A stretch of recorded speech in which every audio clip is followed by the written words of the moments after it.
Y'all ain't gonna believe this. Hey, Dad. Yeah. Tell me about that time where you were at the firehouse and you got a hold of that goat. Oh, you ain't gonna believe this. Okay. Well, I just had started at the firehouse, and it was about time to get off shift, and my relief hadn't got there yet, and I was stuck on the ambulance when I first got started. And I thought it was cool then, but later on I was ready to get off that thing. But anyhow, so I was on a real busy ambulance, and we got toned out about 7:40 in the morning. We had to go up to Lithia Springs, go up there. Well, I pulled in the ambulance and got in there, and everybody was standing out in the yard, and I thought, my gosh, for there to be something big going on, what the world's everybody standing out in the yard for? Man, I got up there, and I grabbed the jump bag, and my partner, she grabbed the cardiac monitor, and we start going in there. And Cap looks at me and said, "Pruitt." I said, "Yeah." He looked at me and he said, "They got a goat in the house." I said, "They got a what?" He said, "They got a goat in the house." I thought, there's no way they got a goat in the house. Well, sure enough, and he said, "Hey, I'm telling you, they got a goat in the house. It's one of them micro midget goats." Look, I got up there, and when I tell you I opened the door, it looked like something straight off one of them malt liquor bottles. I mean, it was a full-grown Brahma goat. And they said that thing, if it liked you, it would nudge up. It must have loved me. He reared up like a mountain goat in the mountains of the Nepalese Alps or something and hit me square in the kneecap. Oh, it was on then, son. I grabbed a hold of that. I told my partner, I said, "Give me that stupid cardiac monitor." I was going to try to get the defibrillator pads out and send it on to the promised land. Man, that goat and me got to fighting, and I thought, man, I got to get out of here. Now, mind you, we're on a medical call. Now, I hate to say it, God bless her soul, but that poor woman, she'd done died, and it's a good thing, because she wasn't getting no help, because I had Dr. Doolittle duty. So, I'm fighting this goat, and they get on the round, because me and the goat, we scrapping in there, this, big old goat. Yeah. And I can't believe it's in the house, first off. Well, I think if I can get to the stairs, I'll be okay. Now, I know the goat can climb the stairs, but I got the upper hand in the thing. I can kick a sucker back down. Yeah, there you go. So in my mind, I saw a bar stool, and I thought, man, that'll work. So I picked up this bar stool, and I fought off that goat like that. I had his horns all wrapped up in it, and I finally got over there to my partner, we had another helper. I'm not sure why they was there, but they got in that room, and they shut the door. And I was hollering, "Let me in there," but they wouldn't let me in there. Well, these people had a rabbit in the house, too. There was rabbit poop everywhere, and they had a basset hound, and they said, "Pruitt, keep this basset hound from coming in here." Now, the poor lady, she's done passed on, God bless her soul. And then the dog wants to go in there and lick her and care for her. That's its owner, you know? Yeah. Well, I had to fight the basset hound off. It weighed about 7 tons. And then the goat, I'm fighting the goat with one hand, the basset hound with another, and finally the goat gets back down the stairs. Now, I've watched National Geographic before. And if I'm telling you, you ain't going to believe it when I tell you, but this is the honest truth. I watched on National Geographic when them hippos, I guess when they want to show somebody what's going on, they'll turn around and they'll start pooping and wagging their tail and shooting poop in both directions. That stupid goat, he got down on the bottom of them steps and he turned around and looked at me and started pooping and flinging poop. It looked like coming out of a doggone nozzle. I said, my gosh. Well, they called a 48 on the lady, means she done gone. We got out of there. And one of the guys that was there, he's also passed away now, but he thought, he's from Miami. He didn't know much about that goat. Man, he thought, "Oh, you just can't worry about that goat, Pruitt." Shoo, I seen what them goats would do.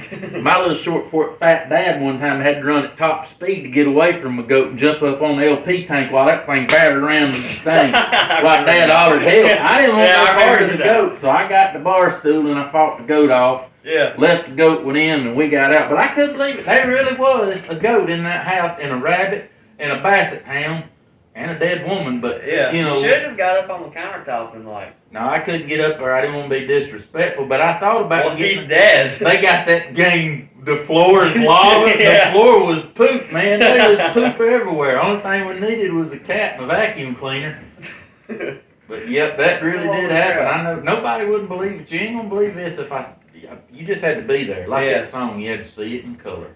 I forgot about you having to fight it with the stupid Well, I thought about them guys in the circus, you know, they fought off that line with a bar stool, and I thought, well, doggone if it'll work for a line, it's sure to work for You should have got out a little red handkerchief. Under there! No, he done ran me once right square in the neck. That's why I you got lost this. them. Hey, I bet that's why this big callus is on my What, your kneecap. knee nipple? From that goat hitting me square in the kneecap. That's the one he hit me on. Is it really? Yeah, it sure is. Well, you got it on the other side, too. Well, he thought about hitting this one. That's why it ain't as bad. Anyways, I think we sure did. We fought that goat off. That's a true story. I remember when you came home and told us Yeah, about I that. couldn't believe it. You came home and you're like, hey, you're never going to believe what we just fought off. Oh man, it was crazy. I had some crazy stuff happen at the firehouse. I had this one time. Me and my lieutenant, he'd got. We called it the green weenie. If you was, that's what it's called. If you, I've seen a few green hot dogs before. Them cheap ones, they don't turn green. They got too many nitrates and preservatives. But you get Like your a nacho a boost. Hebrew National, that thing sits in the fridge too long with a hole poked in it. It turn green with mold. Yeah. Well, it's bad. And if you're on the fire truck and you got moved to an ambulance, we called it you got the green weenie. So anyhow, old Bruce, he got the green weenie. And me and him, and we had this old girl that come up to the firehouse every day. She'd come up there wanting her blood pressure checked, sometimes 3 times a day. Holy crap. Well, Mitch, She on like drugs or something? no, she wasn't. Uh-oh. She did have a drinking problem, honestly. She would come up there smelling like alcohol sometime, yeah. But anyhow, so Mitch, he was single that was there at the firehouse, so we done figured out and decided we're going to try to hook old Mitch up with a blood pressure check. So we trying everything. Boy, she just kept on coming, so we got Mitch to start taking her blood pressure, even though he fought it tooth and nail. We would leave and go down to the basement, so he's the only one left, naturally. Well, anyhow, we remembered her address and where she lived, and one night, about 2 o'clock in the morning, me and Bruce got toned out. And Bruce, he's passed away now too. He had a tractor accident, it rolled over on him. But anyhow, so I heard that address and I looked over at Bruce. I said, hey, that's that blood pressure woman. Man, we get out there. She had fallen off the porch. Yeah. So I thought, well, ain't nothing to that. Oh, Well, is the this police- story? The police is already, yeah, this is a true story. You ain't gonna believe it. Yeah, it's a true story. Okay. So, anyhow, so we get there, and the police is already there, and that's kind of strange, because it wasn't domestic or nothing like that. Yeah. Well, I guess the neighbor had called because there's somebody flailing around out the front yard. Well, I'm telling you what, I had the junk bag. I was already in paramedic school, so Yeah. I was going to go on up there and take care of her, you know. Mm-hmm. Well, I heard the cop. I had the junk bag in my hand, walking up the yard just to get it, and then I hear the cop say, she has a branch in her butt. I dropped the junk bag, and I turned around and I walked back down the yard. I said, what did you say? He said, she has bullseyed a branch in her butt. I thought, oh dear Lord, this changes things. So, reluctantly, we go back up there, and sure as the world, this woman had bullseyed a boxwood branch right her hind end. She fell off the porch. She had been drinking. Yeah. Fell off the front porch right in the boxwood, and it just, I mean, it was a spectacle.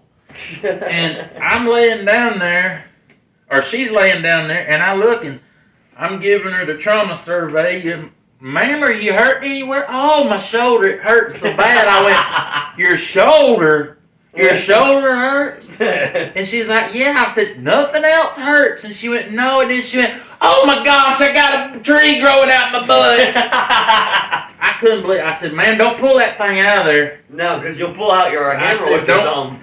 Oh, she put the hemorrhoids back up in there. I said, look, don't pull that thing out of there. She said, I got a tree growing. I said, look, leave that tree alone. We're going to take you to the hospital. Yeah. So then I thought, man, we got to get this woman on a stretcher, and we're going to have to transport her face down because she got a tree. Man, we got her in the back of the ambulance. It looked like Big Top Circus back there, man. We put a sheet on her, and she had the center pole going up. I mean, it had the leaves and everything on it. I thought, my gosh, she's going to be farting Boxwood Breeze for the next year. So anyhow, man, we got to go up through there, and she was still drinking and not drinking. She had been drinking. I mean, she was still inebriated, not thinking what was going on here, you know. And she started getting smart mouth, and you know, I said, can't remember what it is you do for a living. She said, oh, I do that. I said, you sure did miss your calling. She went, what do you mean? I said, you should have been a horticulturist. You know to plant trees and plenty of crap and they'll grow great. Well, anyhow, we got to Atlanta Medical Center and we got there. I mean, Atlanta Medical Center. Too good to be true. I know it happened. But it happened. I was no good. Bruce said, you abandoned me. I said, yeah, I sure did. I had to get you there. I was done. I couldn't even start IV. I said, I've never seen such as this. So anyhow, and I saw a lot of stuff. But anyhow, so we get her to the AMC is a level 1 trauma center. They've seen all kinds of crazy stuff. Well, they was. It's gone now. Anyhow, the whole ER met us to come see this. They didn't know whether they needed a surgeon or some hedge trimmers, but they feel like the giant that woman never came back to the firehouse for another ever. What do they have to do with green wieners?